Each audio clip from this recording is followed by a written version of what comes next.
welcome back to our channel. I am Abhinav Bhatnagar and this is the 250 Adventure. Special thanks to KTM Sai Service Wakdewadi for providing us this bike for this review. If you are looking for good deals in Pune, check out their dealership. And don't worry because they are keeping your safety in mind and following all the guidelines issued by the government. So before we start with the review of the 250 Adventure, don't forget to hit the subscribe button and ring that bell so you never miss an update from Rev Explorers. You can also go ahead and check out our social media pages on Instagram, Facebook and Twitter and follow us there. We are present by the same name, that is Rev Explorers. Now let's begin with the adventurous review of the 250 Adventure.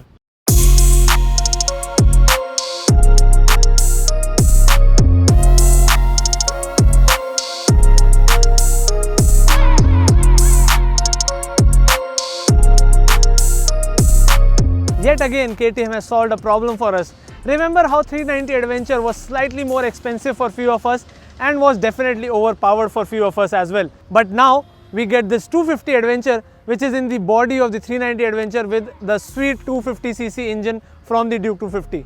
So you might feel many changes in this bike as compared to the 390 Adventure, but that has been done to keep the cost in check. So let's begin from the front. So you have this halogen headlamp with LED DRLs which is similar to the Duke 200 as well as Duke 125. And just like the 390 Adventure, you do get a wind visor which is adjustable. Along with that are the upside down forks by WP Apex which are long travel forks for your adventurous needs.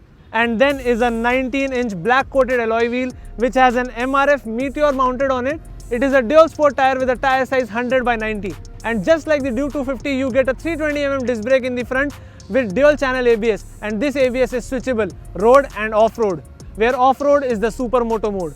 From the side profile as well, it looks just like the 390 Adventure. So it gets a 14.5 litre fuel tank and has a claimed fuel efficiency of 35 kmpl.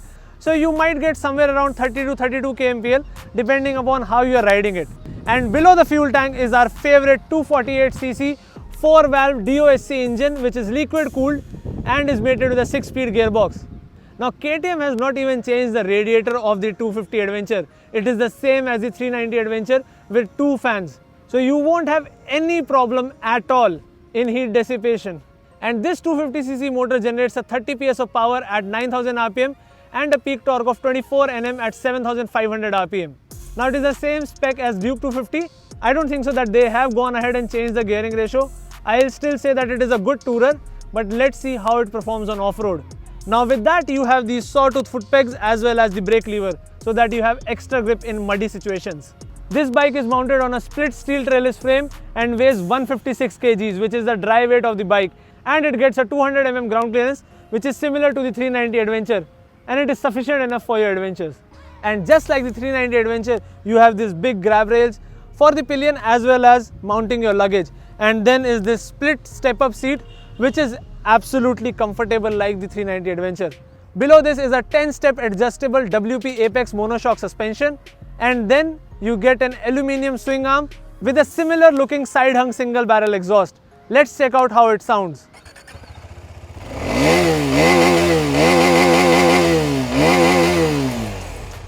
At the rear is a black coated 17-inch alloy wheel with 130 by 80 section MRF Meteor mounted on it. So it is a dual sport tire and it does get 230mm disc brake in the rear with biber calipers and an ABS assistance. So as I already said, it is a dual channel ABS setup which is switchable.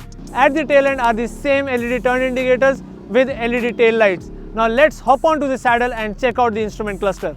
As I already said, the saddle is very comfortable and the saddle height is 855mm.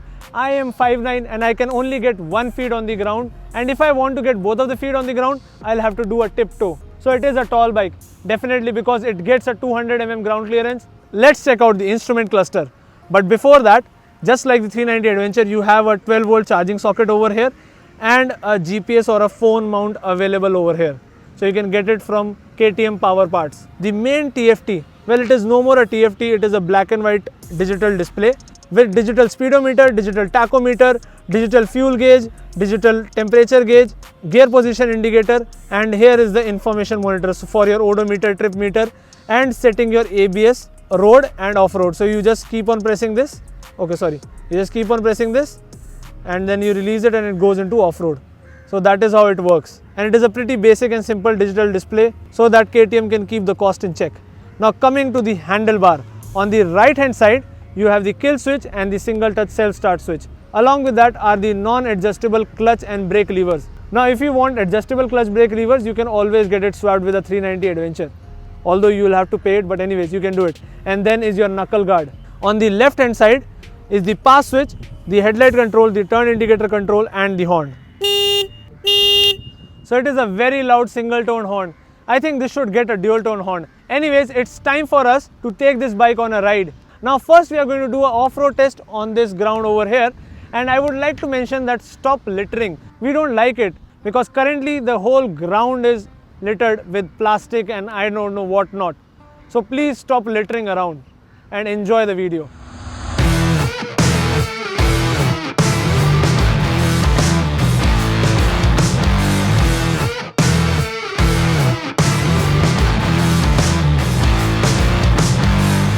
Just like the 390 Adventure, this one is also a soft off-roader. You can definitely take it on usual off-roads like we do when going out on trips. However, the tough terrains might be slightly tricky because of the lack of low-end torque. But the best part is, now the Himalayan has a direct rival and this one is light. So it is easy to control and maneuver on off-roads. The long travel suspensions also work very well. With 170 mm travel in the front and 177 mm in the rear, they have good damping, though the travel reduces when you increase the speed. The tires, being dual sports profile, perform really well, good grip on offer. You can't compare it with the Metzlers from 390 Adventure, but they really do justice to this bike. And if you know you are going to take this motorcycle off-road frequently, then you can always get a pair of off-roaders fitted to it. The motorcycle is equally comfortable as the 390 Adventure. Sitting on it never feels like a KTM, and the reason for that is the big cushiony saddle, which is totally not KTM. The neutral set foot pegs and the raised wide handlebars makes the seating posture upright, leaving no chance for discomfort or stress points on your back or shoulder. This is a very capable tourer with a very capable engine. The 250cc motor is one of my favorite because of its power efficiency balance. The motorcycle, although is heavier than the Duke 250, but still can do equivalent speeds, which is definitely higher than the comfortable cruising speed of Himalayan. Riding it for some time now, I still feel the engine is same. The bike is very refined and the vibrations are very low. You can feel them slightly near the red line. The power delivery is linear and you get a very good mid-range punch. The motorcycle responds very well to the throttle inputs and has the KTM's aggressiveness. It is not that jerky, but punchy, I'll say. It is good when it comes to the passing speeds between 5th and 6th gear.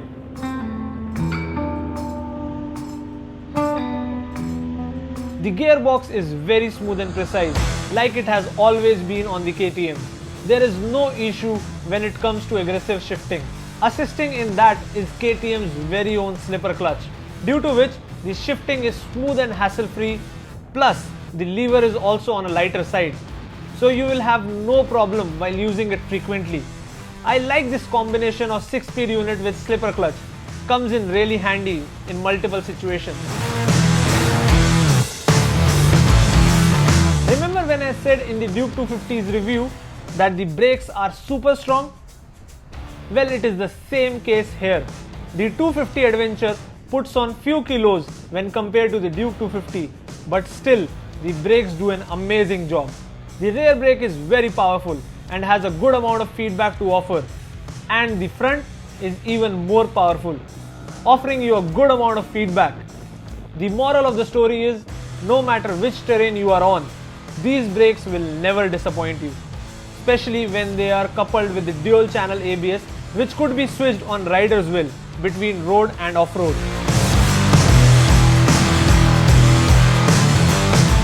The tuning is good when it comes to the suspension on this motorcycle. Now, as it is Adventure series bike, the suspensions could easily take on the bad roads and especially the off-roads. With this motorcycle, there is a catch. The moment you start increasing the speed, the suspension behaves in a more stiffer way. Maybe this has been done keeping in mind the touring profile of the bike. Because at higher speeds, you will need slightly stiffer setup for better stability. In fact, for the corners as well, the stability is very much governed by the suspension. Though because of the dual sport tires, you can't really lean like you can do on Duke 250. But frankly speaking, I will never expect it to happen because this is an adventure motorcycle.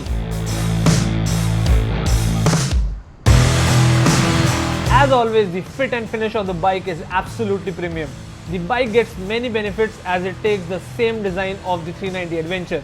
The biggest of them all is the big radiator with dual fans. I have no complaints as such because it is a good deal to take. The only thing you shouldn't push this bike to do is tough off-roads. Other than that, it's all good. If you like touring, cause many of us do, well, then this is the machine to have.